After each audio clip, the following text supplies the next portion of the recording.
Wait, so love it. are you gonna cut it in the way where it's like I do the whole guns and chips thing, and then it's like, oh, my favorite song is Guns and Chips. It'll probably be my favorite song is Guns and Ships, just so that Disney isn't like, oh, that's our song. What are you doing? And it's like, what?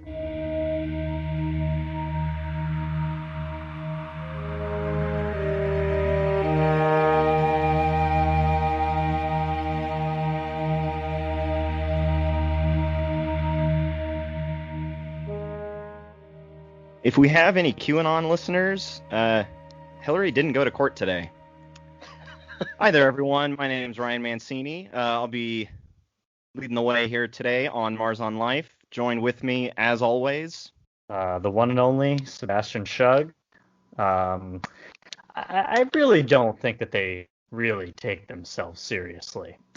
I was in a conversation. I was in a conversation with my stepdad about it, and I'm like, do you really think that they even believe what they even say, or are they just trying to get a few heckles out of us?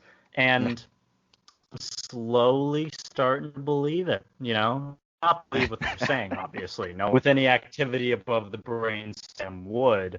But the lulls are definitely there, and I am a fan of the lulls. So welcome back, everyone. All right, Sebastian, we have a very special guest returning to the show to kind of give us some updates on what he's been up to, and I guess in some ways we're kind of hoping for a conclusion to a discussion we've been having over the past several episodes and bonus episodes. So without much further ado, special guest, please introduce yourself or reintroduce yourself. Hi, guys. I'm special guest. My name is Michael Beck. And, dude, you almost got me with that QAnon thing. I was like, I wasn't ready. So thanks for making me laugh today. I needed that. You got a bunch of people on Twitter saying, oh, no one's saying anything about it. Why doesn't anyone say anything about it? And it's like, you did. Well, that's just it. Y'all don't believe, QAnon doesn't believe in journalism. So it's like they clearly didn't read that appeals court story from last month. So if their whole goal, sorry for interrupting, but if their whole goal is to not take themselves seriously and for people to look in on them as not taking them seriously, I think they're doing a damn good job of it. It's like Breitbart with this shit, It's like you don't read it because it's informative. You read it because it's a burning dumpster fire on the highway that you just can't help but rubberneck. But I mean, life goes on. That's life. Yeah. So so Mikey, we brought you back on the show, as I said, because you've been pretty busy since the last time we had you on. You were with us back on, what was it? It was our June 5th episode, which we'll make sure to have a link in the description for anybody who might have missed it. But I guess before we get into kind of what you've been doing, while also pretty much saying what you've been up to, I guess tell us a little bit about what was going on last night in South Central. Well, so just before I do, thank you guys, Ryan, Sebastian, for having me back on. It's a pleasure. And I expect $20 from both of you because I still don't have coronavirus. Just knock on the wood. I do. I have had 6 tests. I do wear an N95 and another Make It Fashion mask whenever I protest. But I have been protesting pretty much every day with a couple days off for some funerals since May 31st. That was not a dry cough. Last night in South Central was day 4. Forgive me. Today is September 9th. Is that correct? Yeah. All right. So last night was 4. Tonight will be 5. And we are protesting the South Central Sheriff's Department, the Sheriff's Station, for shooting Dijon Kizzi's 20 times in the back and then planting a gun on him. He was riding a bicycle and he was running away and they shot him 20 times. 20 times. So you shot your whole clip and then you reloaded and then you shot your whole clip. So anyway, that's what we've been out there protesting for the last couple of nights. But it's the same message across the board since beginning of June. Black Lives Matter. Please stop killing us. Please stop killing our friends. Abolish the police. And I don't really know where you land on this, Mancini, but I know I'm not voting for Donald Trump, so I'll just say I certainly am not. No way. I would rather I know. I'll put it this way. I would rather take Darth Vader's offer to work with him as father and son while I'm looking down at my burnt stump than ever vote Trump. Just I'd rather be a Sith apprentice than vote Donald Trump. That might be a title, by the way. Yeah, trademark that right now. Oh yeah. Sorry, and if you can hear me, I'm kind of like I'm moving medical supplies and stuff around in my bag because I have to be in South Central at 6:30. Right. So last night I was late, and I don't want to be late again. I got there at around 7:50. I got there around 7:45, and it was a big police helicopter. It's not like a normal police helicopter that I've seen before. This was like an attack police helicopter, I would say, because it had an audio kind of attack. It's just a blazing siren. It's not the LRAD, I think it's called. Those are trucks. But I did see one of those at the sheriff's station today when I was waiting for my friends to get out of jail from last night. So anyway, I'm walking down dark South Central Street all by my little white boy lonesome self, and I'm in a long brown coat, and I have a green medic bag and a helmet with goggles and a gas mask. And I just hear shooting. Like I hear them declare unlawful on the radio, and by the time I got there, they were maybe 3 minutes had passed. And they just opened fire on us, and there were 80 or so people. It was a sea of people just screaming and running at me, all shot, all bloody, all confused and scared and panicked and running into cars. And more flashbangs are going off, and I see a kid that's like just bleeding his face off, and I run over to him, and I duck down, and I get in between him and the sheriffs that are just shooting my backpack. I stuff my backpack with packing, like those here. Can you guys hear that? The little So fill your backpack with that, and you can wear your backpack on the front, and it's a bulletproof vest to cops. If you look at pictures of South Central, there's a couple pictures on Instagram right now of a glove and just blood and white powder everywhere. That's where I met that kid that was bleeding, and I ran up to him, and I gave him a bleed stop, and he didn't really react to any kind of pain, so that was also very scary. We unfortunately were moved in on right after that, and I lost him. He did get to go with a real EMT because I'm just a theater major doing what I can. But yeah, man, how are you guys? Well, we're pretty good. I'm sorry for kind of cutting in because I actually do want to probe further a bit. When you said late, like you didn't want to be late tonight, and we won't keep you till 6:30, trust us. But when you say late for what exactly? Just getting the medical supplies downtown, or just being there when everything's supposed to start? Correct. Yeah, that part. Okay. I mean, we never really know what kind of mood the sheriff's department's going to be in. Right. I can tell you the mood in our camp is getting to be, wow, so here's what we do, guys. We just walk over to where we tell them we're going to be, and we walk right up to them, and then we just let them shoot us, and then we run away, and then we do it again tomorrow, and then we'll do it again the next day, and the next day. No, right. It sounds very tense. no doubt. And I think part of me, because Mancini, in preparation for this episode, when Mancini and I talked about it, and I don't even think we gave you the chance to tell you about, the video that you sent us. For sake of brevity, I guess to the audience, you sent us a pretty. You were getting. Yeah, I was gonna say I'm not even detained. sure which one. I'm confused now. Yeah, you were getting detained. You had several injuries. Yes. Yeah. That was my birthday. Right. Oh, that's well, right. birthday. That was your birthday. Yeah. Thank you. Yeah. Was it the video of us in the wagon getting moved to the police station and we were singing "Happy Birthday" to me and the cops hated it? It was It might have been. I think it was a short video. The only clip I remember seeing personally is when you were on the sidewalk and you looked like you had a black eye or something. I'm not entirely sure, but you were on the sidewalk getting detained.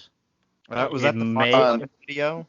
That was may have been. I think. So that was August 26th. I think that was from a local news source that I didn't find myself. My manager at my job said that to me and said, "Oh, you were busy last night, huh?"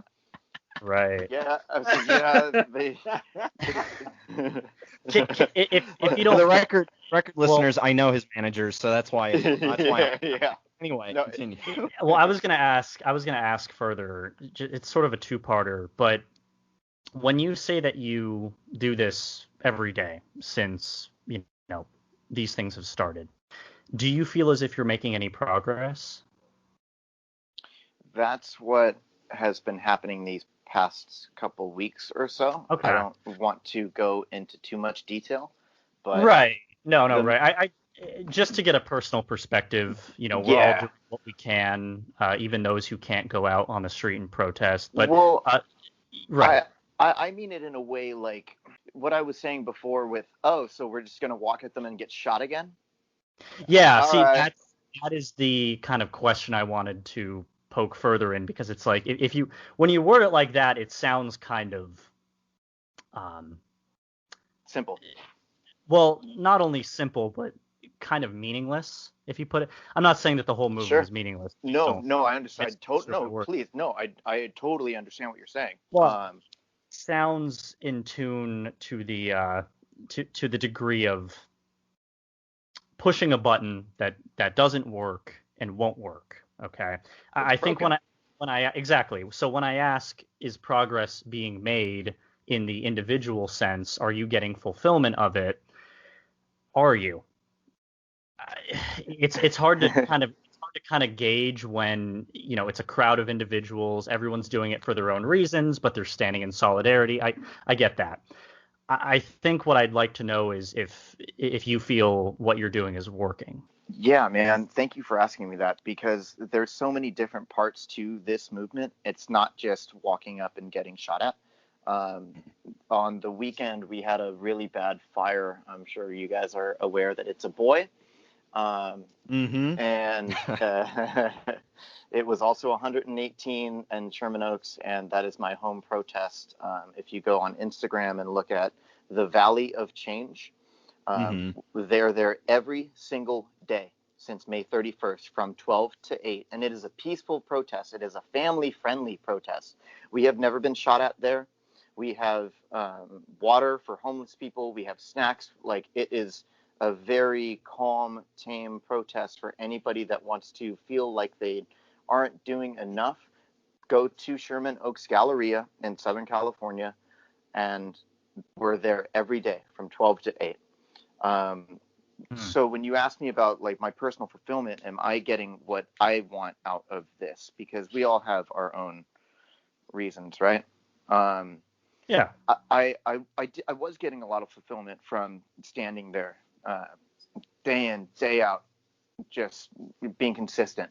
But then I drove to Portland, Oregon with a donation from the Valley of Change for the protesters in Portland, with 10 helmets, 10 shin guards, arm guards, shoulder pads, knee pads, lacrosse sticks from, you know him, Brian Taylor. Yep. Love that guy. Riot shields, cardboard, cones, gloves, goggles, medical supplies, and I drove up there by myself. And I don't know anybody up in Portland. I didn't know. You took it upon yourself to Yes. help people you didn't even know in Oregon. Correct. Because that was something that Ryan and I were also talking about. Like, this dude's going practically all up and down the coast, which is like, wow, because I think when it comes to specific movements, at least from my perspective, it's the general idea is that you start small to build that reputation. But when I saw you going from town to town to state, it was like, yeah, like, this guy's really busy, So it seemed admittedly a little bit sort of disjointed, where it was like, okay, where is he stationed now? But I think the fact that you came back down here, and even still in 2 hours and 20 minutes or 2 hours and 10 minutes going to leave once again, it's mind blowing. It really is. Thank you. Right. That was a. Yeah. Yeah. Okay. Cool. Say more good things about me. So no, I mean, I don't know, man. I just to quote the Hamilton play that I watch every day. I took a stand with the stamina that God had granted me, and Hamilton won't abandon ship. Yo, let's go deliver supplies to Portland, or whatever. Yeah. I wanted to go up there because this is before. So this is the beginning of August when I went up there, and this was before it was really as bad as it is or as bad as it was in Portland. It is that bad in South Central now. And I'm glad that I was able to go up there and like kind of see that in a town that's not mine and be disconnected, and then come back and be like, oh, it's here, you guys. And that's kind of what my reason for doing this, going as hard as I have been. I don't want my friend Ian to get killed by a black guy. I don't want him to feel suicidal suddenly and go hang himself in Palmdale. If any of these things happen to anybody that we know, I know that it would make an impact greatly in our lives personally. I think to me, it's kind of one of those things where it's a matter of checking on the individual. Like your friend Ian, for example, I don't know him. I'm sure he's an upstanding individual, but I would venture to guess that he probably has similar opinions to yours in terms of what's going on. Yeah, Okay. I mean, he's the first guy that I went to protest with. I know him from theater. Okay. And then I feel like I'm very fortunate because I am able to stay as attached and stay as involved in this movement as I'm able to be, because I know a lot of people that wish they could be as attached and involved in this movement as I am. I don't fault anybody for not coming out, because there's so many reasons. If you live with someone that's autoimmune computers, or if you live with someone that doesn't approve of the movement and they pay your rent and you have to just deal with it. If you have to be silent because of your job or because of your relationship, or if you're whatever. That was actually my part two to my previous question. Thank you for reminding me. How did your job actually react to it? Oh, because I remember hearing something about it didn't turn out well. It definitely did not. Okay. So and is to be expected. Trust me, having worked with these very same individuals. Yeah. It's funny, Ryan. One of the guys that I protest with worked at another store and knows many of the people that we know. Cool. He might even know. Never mind. I'll go into that later. So May 31st in the beginning of June, we were still locked in quarantine. We're supposed to be, but the protests and the movement was on. So I was out there every day, and then I went back into work and I wore my Black Lives Matter mask. And I checked the rule book first. The only thing that they told us that we needed to wear a mask that covered our nose and face. So I wore a mask that said BLM. It didn't say anything else. It was just 3 letters, BLM. And it was all black, and it was a very nice material. It was a very nice mask. The first day, the managers told me to remove it, and I said, "Excuse me." This was also while, like, a week after the Starbucks thing happened, right? Where they, like, said that, and then they recanted it immediately. They were like, no, wait. So I really kind of hoped that's how my experience with my workplace would go. But I don't work for a global corporation, I suppose. They told me to remove my mask because people might find it offensive. And I said, who? They said, our guests. And I said, your guests might find this offensive. Well, then that's the problem, isn't it? Well, no. I mean, I'm not saying it can't happen, but I've been in several situations where the phrase, the acronym, has been triggering to some individuals, Sure. At least where I work. It's a matter of you're not going to please everyone, and at the end of the day, I mean, the global corporations that I think we all kind of despise deep down is unfortunately the ones that we have to go to our 9-to-5s to. I'm not saying respect the manager, I'm not saying respect the corporation, but if talking to me one-on-one, I can't say I'm not surprised given the amount of temerity people have and in their reactionism. So, but that's good that you stuck to your guns like that.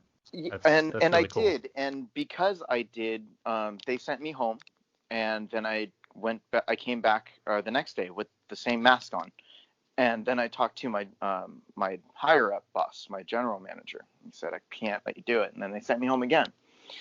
And then the next day I came in with an all black mask, and I was going to play their game, and they were shocked. Because that day the owners came to the store because they heard what was happening, because I was posting about it on social media, because the BLM movement hammered them on social media so hard that it got the owners of the company to come down to my store and talk to me and say, please stop. Right. We're sorry. You're right. Just like, can you understand, like, just can you cool it a little bit? And I'm like, all right, fine, I'll cool it a little bit. And then they paid me hush money, which all got donated to BLM and to well, for the record, I wouldn't call it hush money anymore. But, yeah. For the record, these are the same people that still made me close even as I was developing flu symptoms one night, and I had taken a flu shot.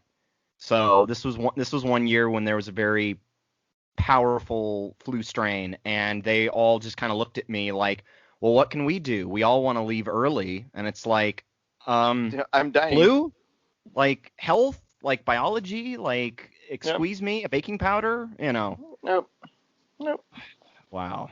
Something else I wanted to mention as well, just kind of a little historical nugget to throw out there for all of us, is that, comparing the reactions from, whether it's LA County sheriffs or CHP, which I don't think has been as involved with, for the lack of a better term, curtailing peaceful protests, but certainly LAPD has. Yes. Typically that also depends on which part of Southern California you're in, because I know that basically the more affluent you get, typically the less extreme things get. I know that a while back we had an incident involving practically half of the sheriff's station in Santa Clarita Valley arresting black teenagers because they were defending themselves from a homeless person with a knife, allegedly. And they arrested the kids, right? Yeah, they arrested the kids after pointing an AR-15 at them. The thing is that the further south you go, and this is something that has been tied with the history of LA dating all the way back to its old methods of housing and segregation, which goes back to like the 40s and 50s. It's kind of like they want to have a bigger police presence in, lower income neighborhoods or in neighborhoods that have more people of color living there. It's an intimidation technique. Whereas Well, if you drive up to where I live and you have an emergency, good luck getting a hold of sheriffs to help you, because they won't. But at the same time, they're being pulled out to every single, lost cat or false alarm you can think of. And those fault lines dating back to the 40s and 50s, even though a lot of people of color have been able to get the homes that they need, live in those homes, they're still trapped because of geography. But at the end of the day, they are there because they are allowed to be there, while as the white people that used to live there back in the day have now gone to areas where the police presence isn't so massive. And that's how you get white flight. And that's how you get places like Simi Valley, Santa Clarita, and even parts of LA County, even places like Chatsworth. Typically, it depends on what the presence is like just based on demographics. Something well worth checking out, both you guys, is City of Quartz by Mike Davis. It's a tremendous read on LA pre the LA riots, because everything he says in that book still remains true to this day about the city of LA, its horrible history of segregation and housing, and how it's pretty much shunned a lot of political radicalism in the region. But another thing I wanted to mention as well, because there was another video that I had seen through you. I know you had met a. Now, would it be safe to say that this person's a freelance reporter, Vishal Singh? Yeah, man, Vishal is dope. Vishal and I got shot together. I'm shit. Like, so when we're all huddled, we're all wearing masks and helmets and goggles, and you can't really see, and two, you can't really recognize anybody unless like you know them and you came there with them, or you've already like reconnected with them and been like, oh hey, it's you, take off your disguise. But Vishal and I were shot the night of the tunnel massacre, very, very close to each other. He was able to get away from LAPD and sheriffs, and well, you know how my story goes.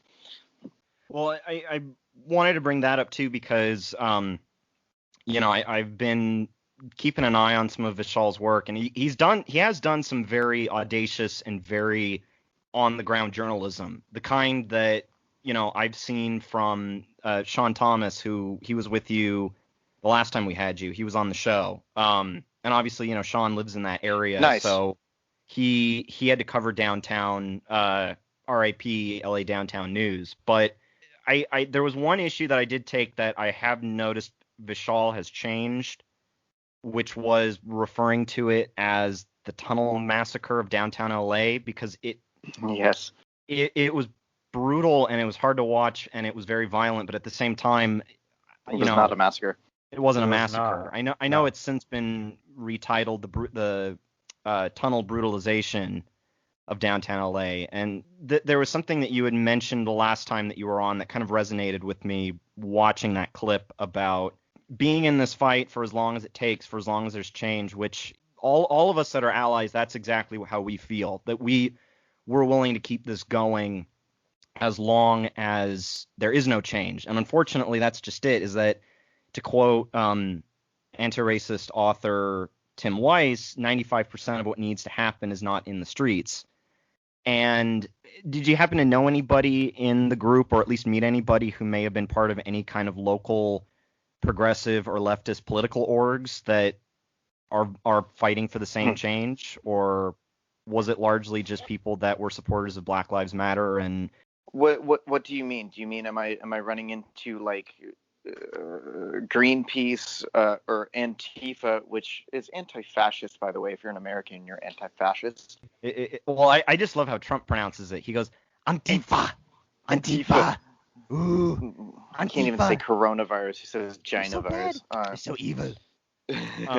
But I guess what I'm saying is like, Ryan, I think I could probably sort of concise this down.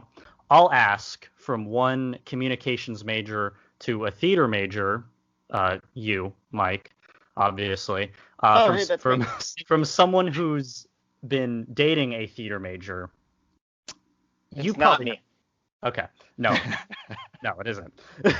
I understand that you probably have some sort of theatrical background, okay, and the effectiveness of it. So if I may shorten down Mancini's dissertation here, did the theatricality of the video, of the title of the video, help the cause? Do you think that it did? It's kind of a loaded question, I understand. I'm sort of grasping at a perspective of what people see on social media, because this is what was posted on social media. Do you feel that it had a positive effect or a negative effect towards the cause? I think it did both. And I don't think it can, I think it has to do both, right? So since that night, I have been recovering, besides last night. Last night was my first night back out. But I had been recovering from the gunshot of a 40 millimeter round point blank to my stomach. So I was watching the news every single night, and I'm watching social media every single night of my friends getting shot and arrested and yada yada. The narrative on the news is that the protesters started, which we don't. I don't care who you are, and I don't care what you hear on the news. We don't start it. We walk up to them, and we walk up to where they want to shoot us, and we let them. And then we run away. The narrative on the news that I have seen is literally a reporter, not last night, but the night before, said, "I saw this with my own eyes. Protesters threw chairs and tables and glass bottles and rocks and fireworks at the sheriffs, and the sheriffs pleaded with the protesters, and then they opened fire." Now, what actually happened was a sheriff fell off of a riot wagon and blamed his injuries on protesters. I'm pretty sure in that video you can see grenades fall out of his bag. They do walk around with grenades, you guys. That's the night that everything kind of went from, they're not giving us any time to protest, they're just walking up and shooting us now. So the narrative on the news is protesters are the bad guys.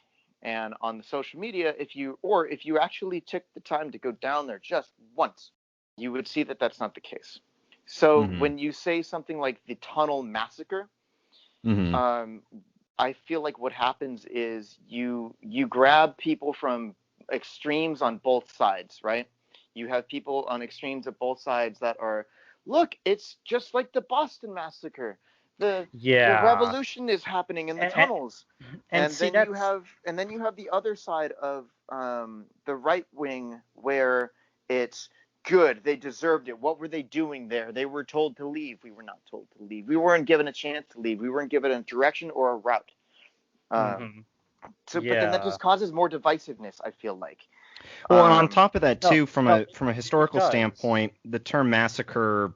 Because I hear what you're saying, and you're right. I mean, the Boston Massacre was something that definitely riled, especially Samuel Adams. He was furious at what happened, and his cousin, his cousin John Adams had to defend the British soldiers. And at the end of it all, John Adams knew he couldn't be silent, and he became part of the Continental Congress. So and lived on to be our best one-term president. My thoughts. But at the same time, massacre, obviously, it can hold a very painful, powerful place in people's hearts, especially if you consider like the Wounded Knee Massacre of 1890, where several free Lakota men, women, and children and elderly basically were brought back to Pine Ridge and the Pine Ridge Reservation. They were disarmed. A rifle went off, and it led to, 4 days later, it led to a giant pit. With bodies. And I think it's words like that I think can harm a movement, because yes, what has been happening every day with whether it's Daniel Prude or Dijon Kizzee or all of the countless names that would probably take more than a day just to name them off, it is modern day lynching. It is certainly a form of repression, but at the same time, when if the demonstrators do turn that around onto themselves, it kind of goes back to what I said earlier, and it might sound mundane, but if no one is hurt or has died, well, I take that back. If no one has died, that part, people were clearly hurt. That's where I have to push back and say, well, I would have heard immediately feel you, about man. protesters being gunned Right. down. And it would make national news too. I mean, let's face it, Kent State, it made the headlines. Saugus High School might. But do you think that the narrative would be, look at how bad these sheriffs are. They gunned down a whole bunch of protesters. What if they did kill 12 of us that night? Do you think the narrative in this country right now would be, look at how bad the sheriff's department is. We need to do something about this. Or do you think it would be good? What were they doing? Well, they deserved it. It depends Why on who were you're they asking. Yeah. Because that's just it. If but you that's ask, the country. We're so divided right now.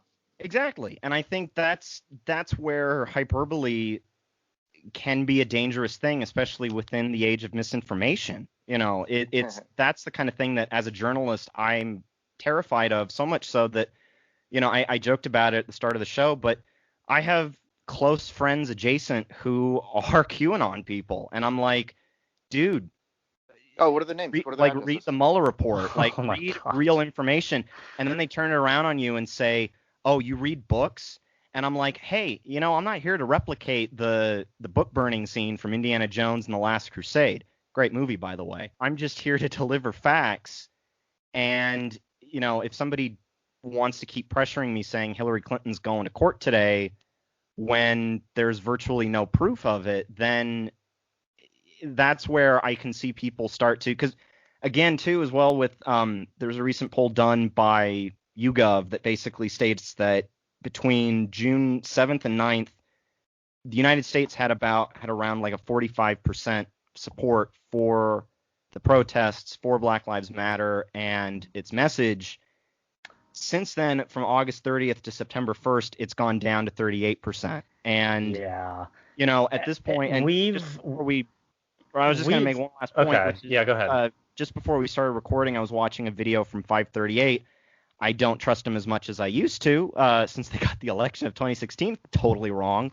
But they did point out the fact that, you know, maybe there's an element of these protests that keep going because Donald Trump feeds into them, which arguably could be a good thing.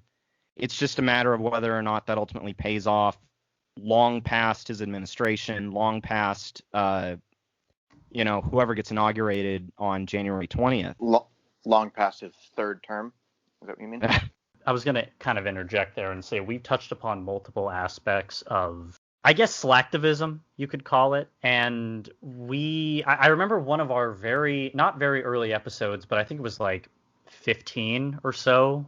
We were hovering around that mark when we brought up the black square trend, as I now like to call it on Instagram, because a trend implies that it dies out and fizzles away, which it by definition has. I'm not saying that the message wasn't there behind it, but it was a bit superficial in its execution, I believe, because not only were you having people standing in solidarity because of this message that was behind it, but also the fact that nobody could be satisfied enough so that people started posting that these black squares are now covering up the importance of why Black lives happen to matter. So, therein lies the question, if people are doing it for superficial reasons. I'll go ahead and quote Crystal from the last time that we were here. There's the soup kitchen analogy, right? Whether someone is working at a soup kitchen to post it on their Instagram, or whether someone is working at a soup kitchen to actually help, what is the difference?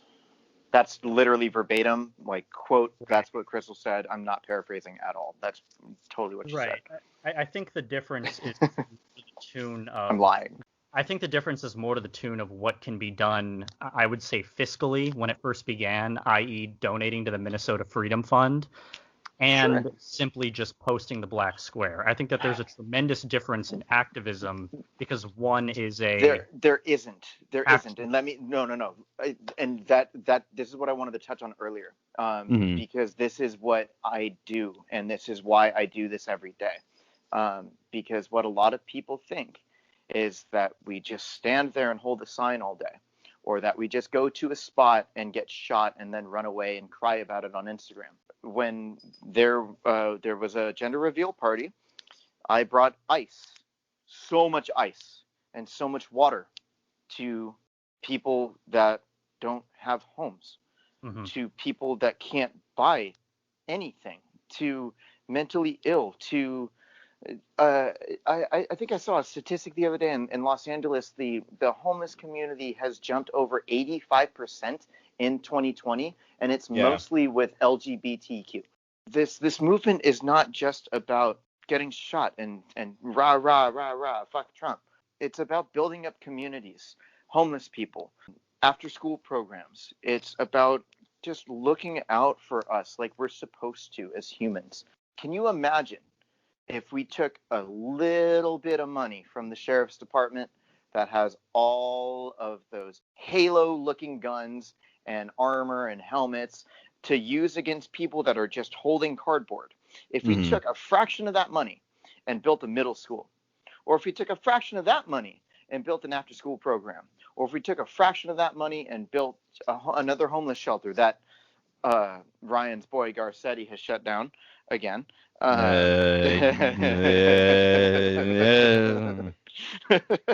get me started. Sorry, you wouldn't let me get away with that one.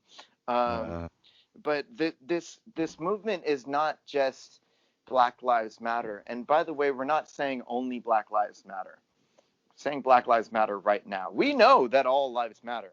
Trust me, we know, because we're out in the streets helping everybody that we can. Okay? I think there's just also, because everything you said, I mean, that's the kind of stuff that that's activism. You're right. And also it's part of what a lot of great orgs do, whether it's Our Revolution or Democratic Socialists of America. My concern is there a chance that oversaturation, as well as the potential to be seen as not sticking to a message, because I think that's where people start to lose focus and lose attention. Well, and these are people that aren't protesting, or these are the people that are, just staying at home, quarantining, and if that's even a verb, if not, it is now. Like they see what's happening and they agree with all those messages. It's just they see the protests, and your average American has the attention span of a goldfish. So they see the protests and their brain immediately thinks Black Lives Matter, which is good. It's just, if there isn't a concise effort to make sure we're about curbing homelessness, we're about, taking care of the unhoused, we're about providing services.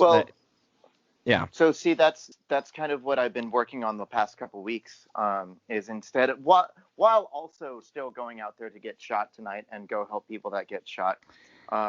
What we do during the day is help people, and we're trying to spread the message that this is not a moment, it's a movement. And it's all the way across the board. And it doesn't have to be just Black Lives Matter. You can go help homeless people because you see us go help homeless people, Or you can work with LASA, the LA Homeless Services Authority. I got buddies that work with them. I have not personally gotten in contact with them, but I do know a couple of my leaders that have had issues with them. Okay. Like, so what I'm encountering in the streets is like, where's our outreach program, dude? Like, why are we people on unemployment giving like the money that we don't have to where's our help, man? And by the way, in the beginning of June, we had thousands of people in Los Angeles in the streets. You guys, tonight there's going to be about 40 of us that are going to go get shot by sheriffs. So Los Angeles, where are you? It's a core group of people that just keep going out there, and maybe that's why I'm going out there, because my friends and people that I love are out there, and maybe that's why I'm out there. That's amazing. This is a call to arms. We need help. Right. We need people back in the streets. We need people mad again. You guys got docile. We need you guys pissed. Please come help us. We need fucking help. I'm a theater major and I'm running around like a medic.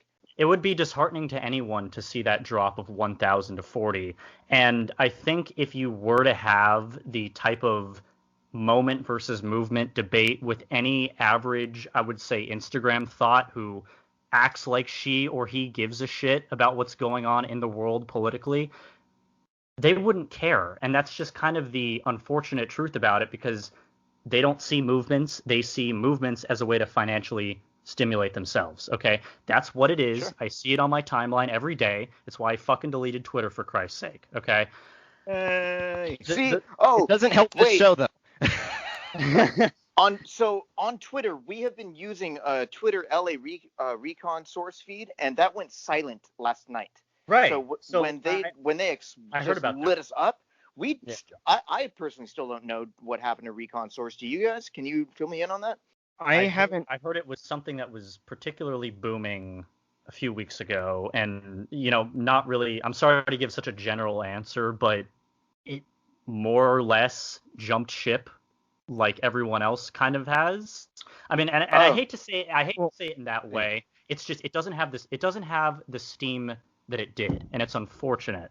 And to add an addendum, Mike, to what you had mentioned just now, I've seen the same thing going on in my community. All of these new activist groups that have, come up over the last couple of months, there's a lot of them that haven't been active since July and August, and I think that's because at this point while the effort is still on Black Lives Matter, the effort has now gone around to our local elections because we're in such a very divisive congressional district and just divisive region where I live. So it's I hear what you're saying because I feel the same way. That might be more important, to be honest. There is an element of some of the steam has I don't want to say evaporated, but at the same time it's there's a part of me that does wonder if potentially the fears of COVID have caused some people to rethink what they're doing.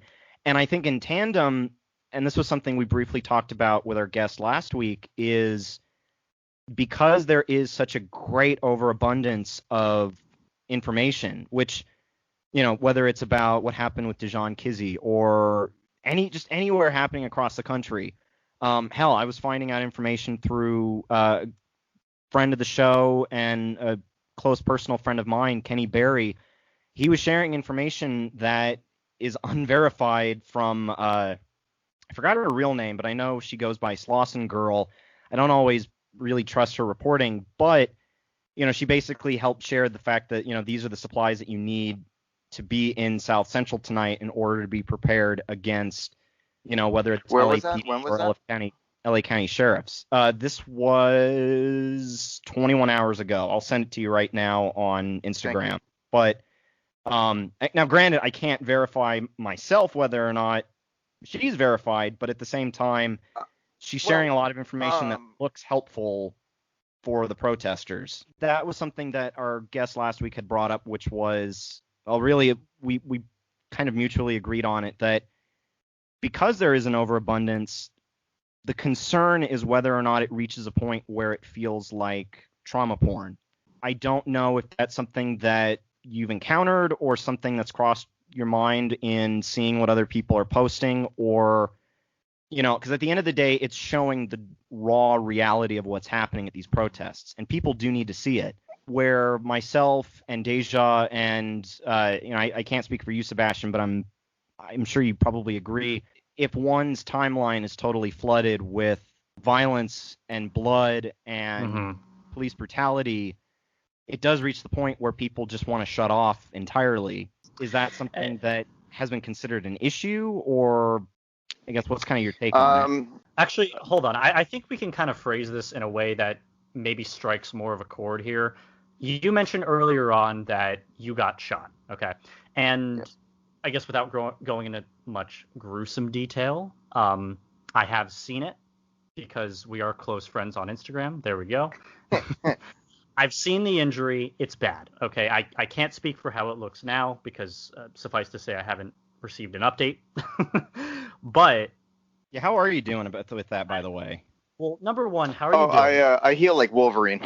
Okay.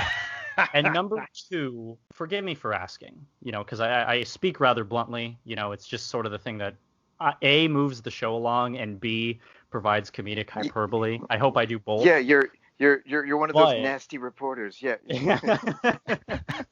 What? That's a bad question. Sebastian's a bad hombre. Yeah. What was the sort of the mindset going into posting your wound? Because this is a wound I would see on something like Live Leak. Yeah, dude. What was All right. what was going through your head when you posted it, and Yeah, what sort? I was on the fence about that. Right. I What really was sort of the reaction that you maybe wanted to garner? Because again, you got to think of it like this: social media is a very two-way street.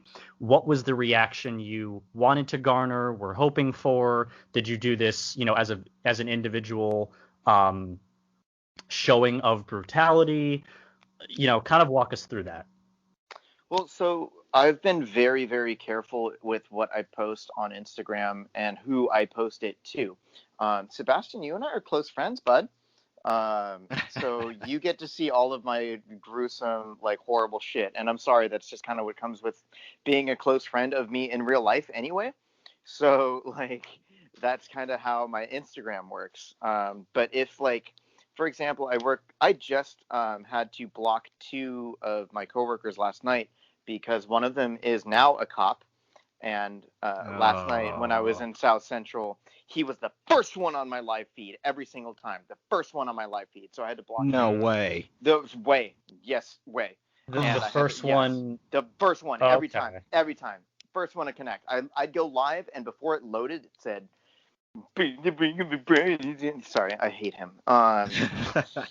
But so I'm very conscious of what I post on social media and who I post it to. I didn't want those fucking people to see that shit. But if I trust you, then if you're a like-minded individual of myself, or if you just care about me and want to know what's going on in the street, you'll get to see the raw, real shit that I'm sorry that it gets real, man. But I don't try to oversaturate my friends and family with how real it is, because there's so much more I could show. But I want to just kind of remind them and say yo, the economy's not getting better. We're all still unemployed. They are still killing black people in the streets. We're all fucked. Donald Trump's gonna steal the election. All this kind of shit. Red Dawn's gonna happen. Yeah. So anyway, when Red Dawn happens, you guys, we're gonna be the Ferrets, not the Wolverines. But, well, I guess that depends on if we're all speaking in terms of politics, like everyone with a camera and a cell phone can do. I guess it's just a matter of how well you arm yourself, whether or not you're a Wolverine or a. What about the Jobses? Yeah. Because we're armed with our iPhones, we should be the Jobses. Oh my god! As much as people would be like, "What the hell is that?" It's like no, Jobses. Ryan, because most of us don't. No, because most of us don't have Jobses. And we don't even have Steve Jobs anymore. Oh god! Oh dear!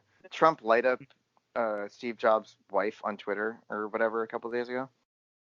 I'm not sure actually. I don't know how we got here. I gotta. Okay, so yeah. Back to the question of I guess what was going through your mind when you posted. Granted, only a few people on your close friends list saw it. I think it kind of begs. I wanted attention, Sebastian. All right, I wanted some attention. All right, I got shot. All right, I wanted someone to be like, "Wow, that looks really bad, Mike. Are you okay?" And I'm like, "No, I'm not okay, but can I help you out?" Can I ask one further question though? Yes. Okay, if you wanted attention, I'm sure it was much more than that. Obviously, you were back in. I could hear the sarcasm in your voice. I get it. Do you think hypothetically that if you were to post that generally, not to your close friends, just in general, you would elicit more of a sort of a gung ho, rah rah, you really showed them, buddy, kind of thing, or what you're doing is great, keep doing what you're doing? Do you feel like the efficacy would have been stronger if it would have been to a more general audience? No, absolutely not at all. Yeah. Not at all. And that's why I am very careful with what I post, and even now with what I talk to people about in person, in real life. I do not have the support from many people in my life. I have the support from 2 or 3, but most people that I know or that are on my social media in the general are of the mindset of I must have done something wrong and I deserved it, and that they're doing their job. That's a hell of a thing to say to somebody. Look, I'm white, you guys. I'm surprised. I don't know if you knew, but I'm white. So I lived through my shooting because they didn't use 20 bullets on me. All right. So no one had to talk to my mom about how I have a criminal record and how the narrative on the news would say, instead of hero protester defends girl from 3 cops beating her and then gets thrown over and shot in the stomach and blah, blah, blah. And it would have been problem child with a criminal history finally goes toe-to-toe with police and loses, or whatever. I don't know. Right. I'm making this up as I go. Well, I was going to ask you too that, and that's kind of a perfect segue into my last couple of questions for you, which is, very recently there was a op-ed in the New York, not the New York Times, in the LA Times that was talking about the notion that Black Lives Matter may be becoming gentrified, and basically a concern that I saw that. Yeah, like even though there has been an amazing amount of white solidarity, and it's across the board. It's not just white people; it's people of color across the board that are coming out for these protests. Outside of only African Americans, and I guess, is that something that concerns you of happening as time has gone on? Because, and the reason why I ask is because we have had so many organizations, whether it's Nike or, major film studios coming out with messages saying, we support our Black employees, even the ones that are not our employees anymore, as well as, we believe in Black Lives Matter. We agree with it. We support it. We endorse it. We project it, which, on one hand, it's admirable and it shows potential progress within our society. But on the flip side, there's the concern that popularizing it in such a way that, it almost makes it like a slogan, which, when you're at protests, it is one of the things you chant. I've done it. It's among many. But at the same time, does it worry you if, as time goes on, if the protests, because who knows when the protests might even let up. I want to say I want them to keep when going until the election. Well, I think that goes Brian, back to the. Well, I was just going to say we that are goes going to the protest quote I said earlier. Until there's a reform. But then there's also the substantial behind the scenes changes that involves directly speaking with, love him or hate him, Eric Garcetti, Michael Moore from the LAPD, God forbid, Alex Villanueva. Like, at the end of the day, these are all the people, as well as LA City Council members. These are all the people that have to be sat down with and spoken with in order to get substantial progress, unless we vote them out of office and put new people in there. But then that runs the risk of, well, how many more people die until we get to vote out Garcetti or Villanueva? And I think, to go back to my point about gentrification, is that something that you see could happen, or is that something that, and mind you, the author of the story is Black herself. She's a reporter working at a legacy paper, but I still thought overall she made a pretty solid point that is worth being concerned about. Truth be told, I had a surprise ready for you guys today, and it didn't work out because I had alluded to there's something that I've been working on for the past couple of weeks with different people. And the movement is changing, and it's going in a different direction. We just got to go get shot a few more times. Like, just hang on. And my surprise was there's who I call my Black voice, and her name is Jay. She was going to just do this whole interview instead of me, with me just going like, ha! Don't talk to white people, talk to Black people. That's how I feel about gentrification. I'm not really worried about it, man. Like I'm worried about if we're gonna have enough people. Like, how bad are we gonna go get our asses kicked tonight? Yo, if Porter Ranch wants to come down to South Central and protest with us, not against us. You have blue. There's no such thing as a blue life. It's a fucking shirt. Right. They're civilians. I mean, for crying out loud, they think they're the military. They're civilians like all three of us. Like they're no better than us. Just because they have a badge and a gun doesn't make them better. I could get a tin badge and a toy gun any day and say, I'm a cop, or pull a Keanu Reeves and be like, I'm an FBI oh my God, agent. And go get a tuna melt. I always get tuna melts because of Point Break now. Well, no, so listen, man, like at least in Los Angeles, I can't speak for everywhere else around the country because like I know in New York it is way more organized. And look, this is all new to all of us. We're all just still kind of learning as we go, right? Well, to most of us. Some of us were alive in like, the original civil rights movement, but times have changed and we have different tools, like, and they don't know how to use our tools and we don't know how to use their knowledge. So I think we need to like take an honest look at ourselves. And I don't know, man. I can tell you that I personally am working on something and only following my Black voice, the woman that I mentioned, and it's a lot like she calls me Tyrion because she's so tall and I'm 5'3", and I hate it. But she's the queen of dragon, or the mother of dragons, bro. Like I'm the hand of the king. I get to give her all my drunken knowledge and bullshit, and she's like, "That's dope. Let's do that." And I'm like, "Yeah, cool. She said it. Let's go." But it's not like I'm telling her what to do. Like she comes and is like, "Mike, you've been in the shit and you're smart," and so she's not like discounting my voice either. And I'm never going to say like, "Well, here, let me mansplain this for you." I don't know, man. I think we're coming to a boiling point, and I think things are going to get very, very real in these next couple months. And I really, really hope and pray that you guys take care of yourselves and your families and your loved ones. I hate to cut this short if you guys have another question or something, but I really do have to go. I got two quick questions that I wanted to throw your way.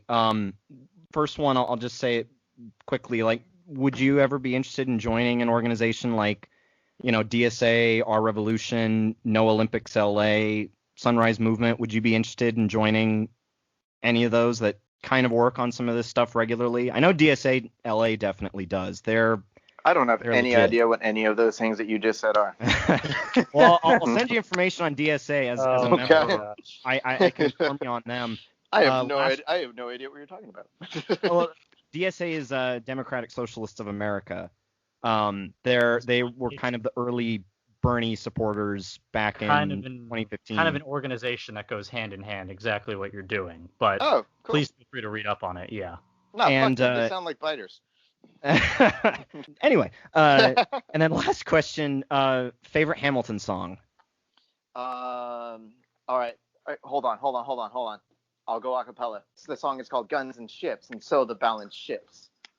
Gotcha. Okay. I just wanted to be sure. There's a chance we might have to take that out just because of copyright purposes. That's okay, but hey, all right. I'm very soft for I Know Him, just because I never thought 2020 would give me a song about my favorite president, John Adams. What a song about John Adams. Like that's life now. Like I'm reading about the Adamses, not as we speak, but like on my downtime. Mike, I'll tell you what. I know you're on a time crunch. We will remove you from the call. Please be safe out there, and we will do the outro if that's fine. Let me give a goodbye. Yeah, do it up. Thank you guys so much for having me. Brian, like, I didn't know, like, when I was running around and takeout and yelling at you that, like, that's what this relationship would turn into. I had other plans for 2020, and Sebastian, please stop telling people that we're dating. Okay, it's getting really awkward, and I don't know how. Like, now I gotta move more people. Our on my fucking friends. Relationship, bro. Listen.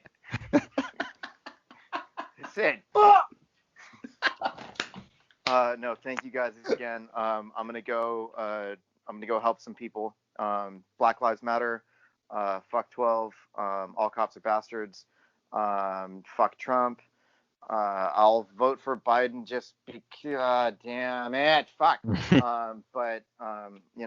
Please take care of yourselves and each other, as someone would say. But no, seriously, you guys, thank you very much for having me on. It's a pleasure, and I hope to get Jay on next time, if we can do that in the near future, because something big is going to happen soon. And Ryan, I'll be in the loop. I'll keep you in the loop on it. So just be ready for it, you guys, when I go like, this is happening right now today. You got it, man. We'll keep our eyes open. I guess in closing, this has been Mars on Life. That was Mike Beck. We'll plug our socials here in a minute, but or actually right now. So if you want to get your book published, I'm going to go a little bit out of order here. If you want to get your book published, please feel free to follow me on Sebastian Chug Publishing. You can find that anywhere you have a search engine. I like Google because it's the fucking world that we live in, I guess. Oh. Funny story, though, before I go into my socials. I recently applied for a business license, and the application fee for a small business, a small home-owned business, was like $95. Like, that's how it was on the website.